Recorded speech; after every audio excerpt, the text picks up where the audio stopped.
Hi, everyone. I'm Candid Stanisci of Candid Frank Live's Leaf Talk. Welcome to the Spanglish World Network on Zingo TV, channel 250. Please remember to download the Zingo TV app at the respective app stores for iOS and Android devices. While you download, make sure you rate and leave a comment. Both apps are absolutely free. Zingo TV is also available on Google Chromecast, Amazon Fire TV sticks, Roku sticks, and also on all smart TVs. 2016 forward, and the star of Leaf Talk, Aaron William Freeland. Hey, Aaron. Hey, Frank, how are you?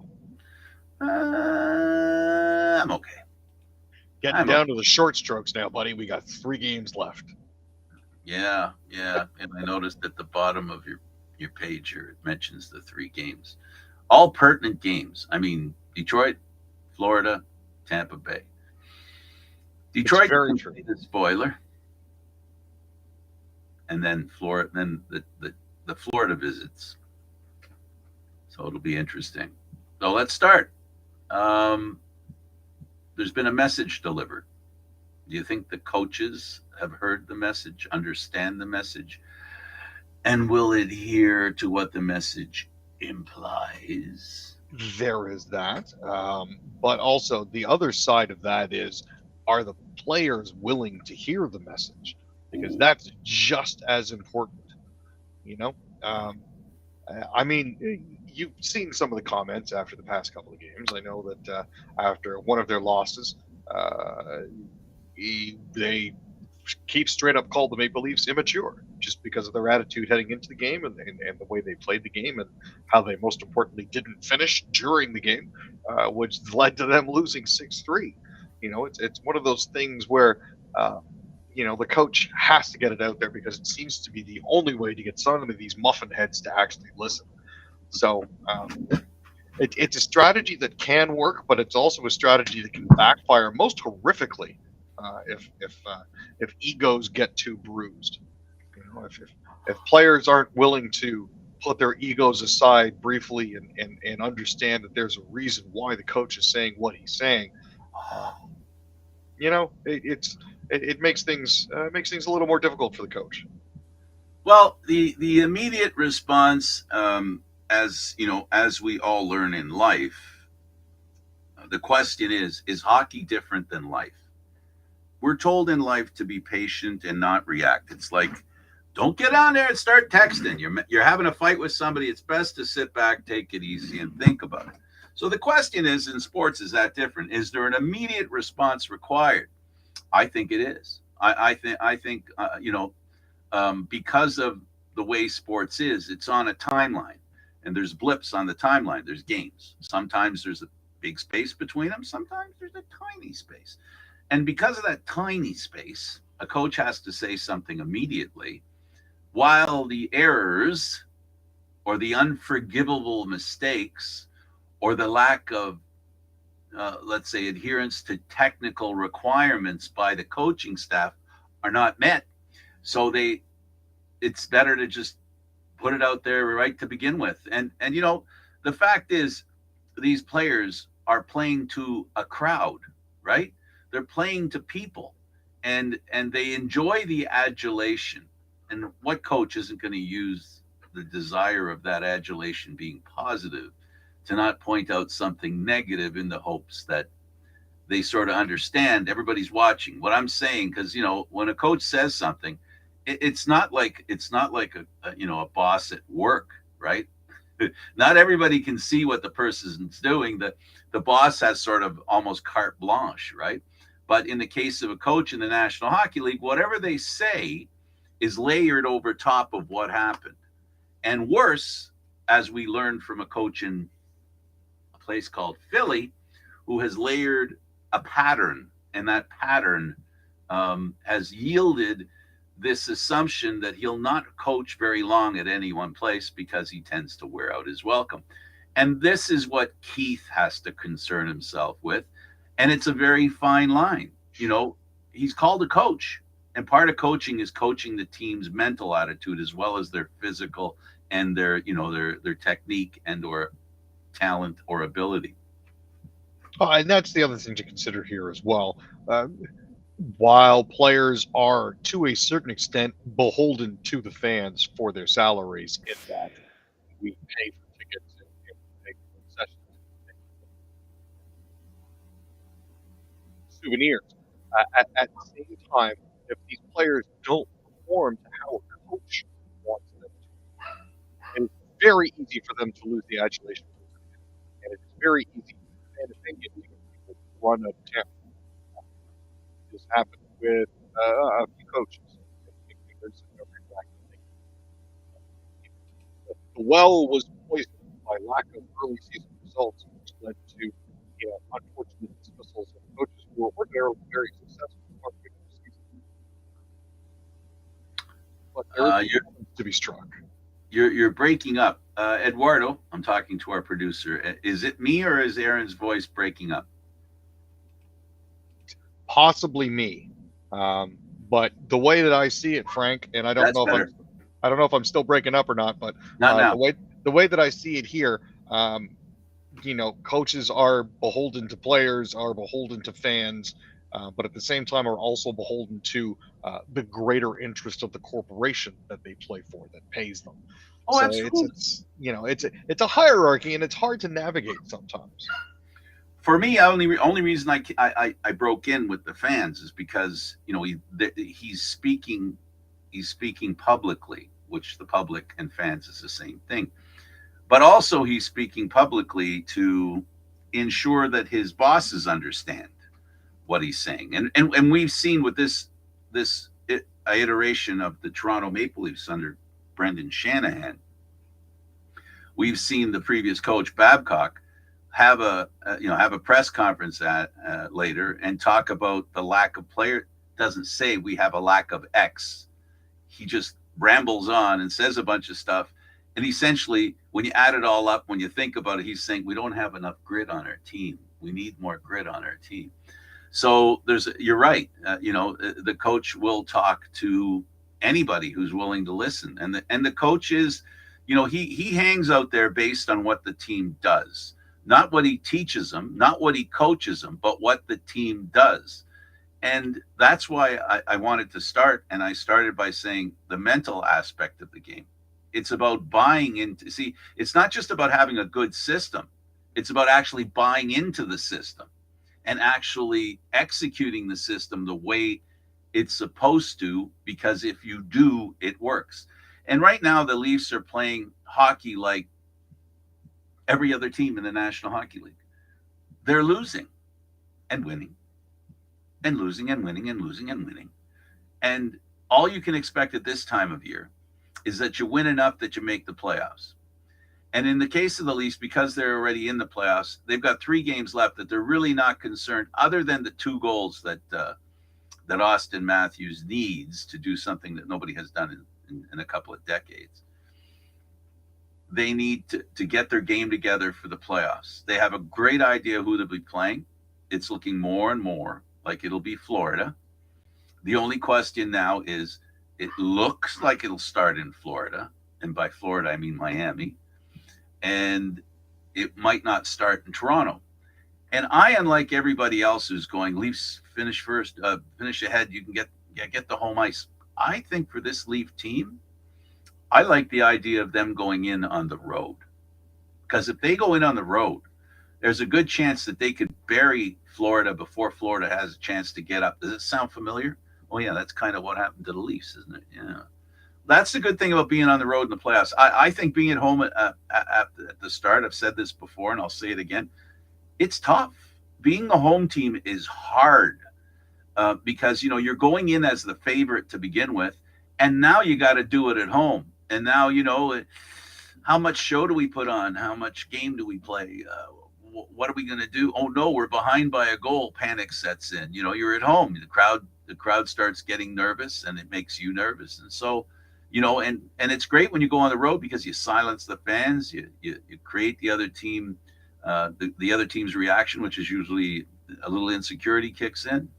So that for me, Leafs on the road in the playoffs don't scare me at all. And the point is that it doesn't matter really because Florida is the only team they got to worry about. That's the team they got to beat. Yeah, I mean, as it currently stands, the Leafs' record on the road is 24-15. Their home record is 22-18. I will take the road record any day of the week over their home record at this point in time. And as the old saw goes, and you've heard this from me before, Frank, it ain't a series until you lose your first game at home.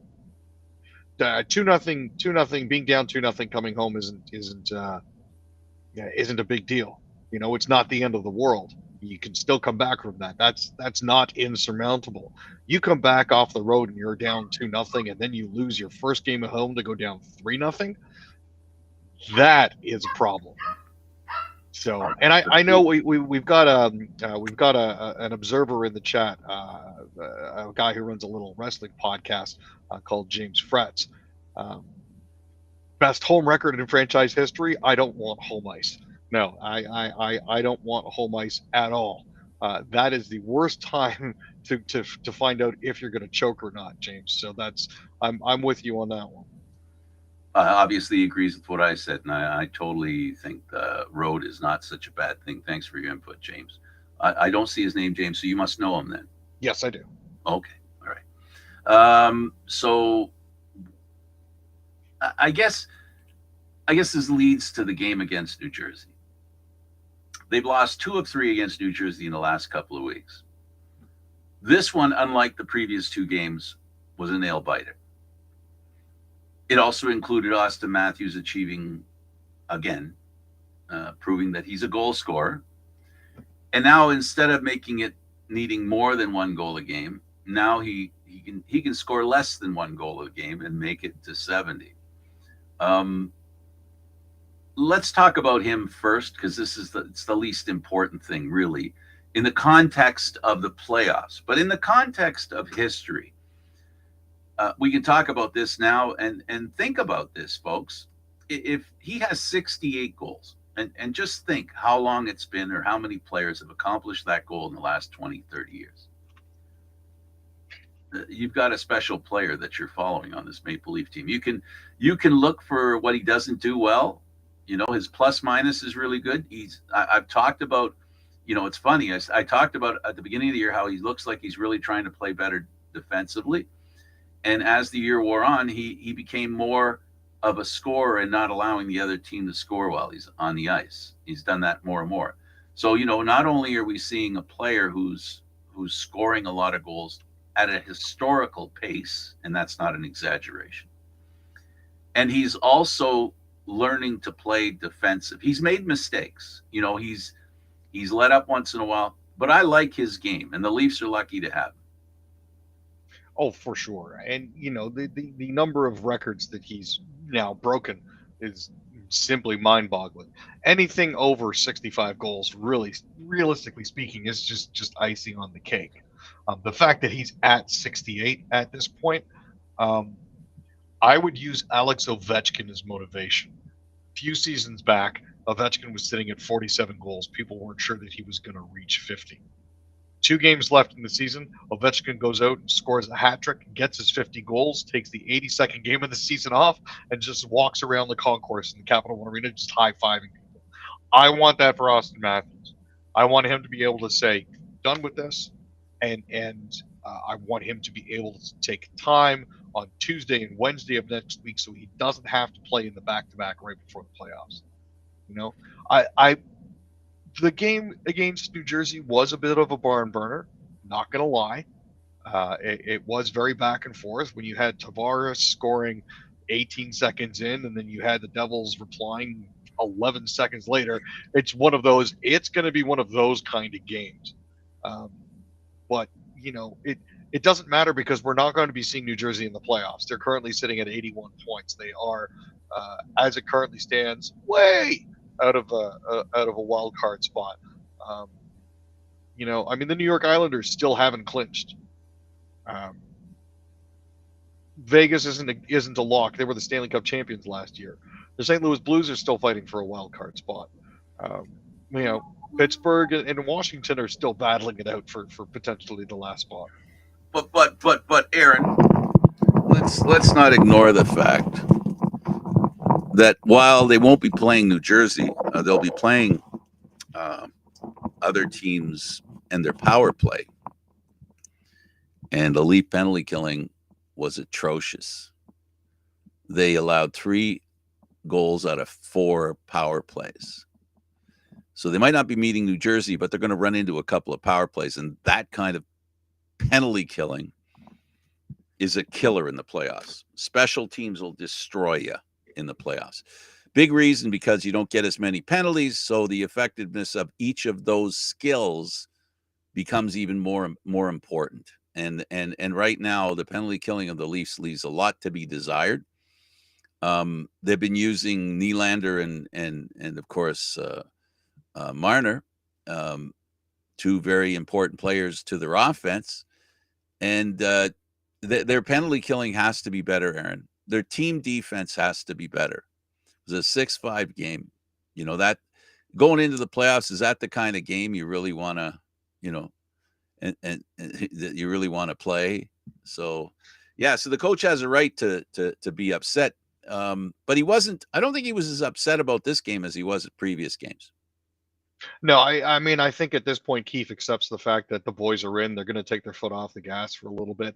It doesn't really matter who they really end up playing as it currently stands. We're looking at most likely playing Florida. So that's Absolutely. probably what's going to happen. I don't think we're going to fall far enough in the 3 games that we have left to find ourselves facing the Boston Bruins. You know, it's unlikely. It's possible, but it's unlikely that Tampa Bay is going to catch us. We both have 3 games left. We're at 90. They're at 96 points. We're at 101. Toronto's not going to lose out. All Toronto needs to do to make sure that they solidify their hold would be to take the game against Detroit, which would give them 103 points and make them uncatchable. So I'm not overly concerned about that. I am actually, though, appreciating their newfound pugnaciousness, especially with regards to the message that was very clearly sent by Max Domi against Colin Nemec the other night. I think it's sort of a little tap on the outside of the fishbowl to people looking in saying, hey, not the same team. The importance of Ty Domi's kid, Max, is when I say this, I don't say this in a negative sense. He's a lightweight. And by a lightweight, I mean his size. And there's some, let's just say, players who are not that big who like to be irritants, and even they had the ability to irritate the Leafs in past years. So now, if you're not dealing with the heavyweight on the Leafs, there's a couple of lightweights that will invite you, and you don't want to take up the invitation most times, because it's easy to be a pest when nobody, let's just say, does the shoe fly, right? So for as far as I'm concerned, Domi's going to be an asset in the playoffs, and that belligerence. It's not so much belligerence. It's really Ty Domi's kid, Max, is not one of those guys goes looking for trouble, but he's the kind of guy who can surprise you with his pugnacious talents. He's got a pretty good teacher that he can visit regularly, who can give him some real insights on how to fight. But that's not really his game. But if the situation warrants a little, how do you do? The Leafs have somebody that'll say, how do you do in the lightweight class? And we've got all 3 classes here, honestly. You've got Ryan Reeves, who's our designated heavyweight. Yep. Then you've got Simone Benoit, who is our cruiserweight, and then you've got Max Domi, who's going to be our lightweight fighter. So all the way up and down the scale, we've got individuals who will step up to answer the bell. I think the important thing is, and I'm sorry for Nemec's face, they do have players that will go off on you, and I think it's establishing this going into the playoffs is a very good thing. Unfortunately, there's an issue with this as well. The Leafs were called too soft before because they didn't fight. Now they're being called soft because they're taking on a player who bumped Matthews. So it's really a no-win situation. But at the end of the day, I think Nemec gets the idea. The Devils get the idea. The rest of the conference saw what happened. I can't agree with you more. And I just this speaks to the fact that if you're either you're the fly or you're the windshield, or the bug or the windshield. What the Leafs this year are is more of a windshield. In the event that a bug should come by, they will behave like the windshield. This is not a team. This is not a team that goes out looking for fights or physical confrontation. That's not what this team's about. Because quite frankly, the majority of the players on the team are the same players that were soft, right? So all they did is they just injected a little patrol unit around the team, right? A couple of players to patrol the situation to see that, Austin Matthews isn't ragdolled. Matthew Nyes isn't flipped on his head and wrecking his shoulder. That, at a whistle by a bench, punching the captain, the Leaf captain, is not going to get no reaction. We've seen that too. I can list the myriad of times in the playoffs where the Leafs were physically, I'm going to say intimidated, because that's what it is. If you don't fight back, you're being intimidated. Now, if the coach says, I don't want you getting a penalty, don't fight back, that still doesn't send a good message. You have to, I'm not talking Burke here, where, he wants players to initiate that kind of stuff. They can do just fine by reacting. But the point is, like you said, right?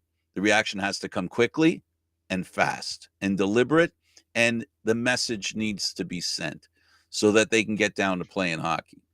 At the end of the day, my last thoughts on this. At the end of the day, when you look at Florida's roster, they have Nick Cousins, they have noted pain in the ass Matthew Tkachuk, and they have a couple other guys that aren't afraid to mix it up. I think now with Reeves, Benoit, and Domi in the mix, you now have an effective counter to that.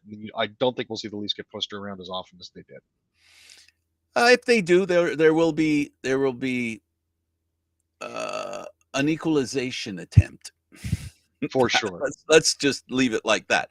It's not going to be a one-sided equation where it's, like we've seen through Matthews and Marner's history with the Toronto Maple Leafs. It has been the biggest failing they have. Let's move on to some news. And what's this about Premier Smith appearing in Ottawa and attacking the federal housing minister? Yeah, so Ottawa has stated that they need to build 1.3 million homes by 2030 to close the housing gap. Premier Smith appeared in Ottawa after deliberately attacking the housing plan, saying that there wasn't enough in it for anybody to potentially get by. It's sort of an interesting situation where she popped off, and then she's actually going hat in hand to see if maybe they can get a little more money for Alberta. So yeah, it is what it is. Sure. Let's talk about Quebec. And they were intending for a time to do the election using the internet. What happened? Well, they decided that unfortunately it didn't feel like there were enough security protocols in place for them to safely be able to handle that. So they decided they're going to stick with the old-fashioned paper way. They wanted to make it easier to participate in the electoral process, but they're going to consider launching another pilot for online voting during the 2029 municipal elections. And much like folks will be doing after they get done voting, they'll be clicking on the X because we are unfortunately out of time for today. Okie dokie. Sorry about that. No worries. Thanks, Aaron, for doing this. Hey, I appreciate every second of it, Frank. Thanks, Aaron. For Aaron William Freeland, I'm Frank Stanisci. Thank you for watching Candid Frank Leaf Talk, seen live Fridays at 6 p.m. Eastern Standard Time. The show can also be heard on the Spanglish World Radio Network. For Leaf Talk, other news, entertainment, and sports programming we offer, please check out SpanglishWorld.ca. Spanglish World. Watch it, hear it, read it, download it, live it. And don't forget to check out Candid Frank Stanisci on YouTube. See you next time.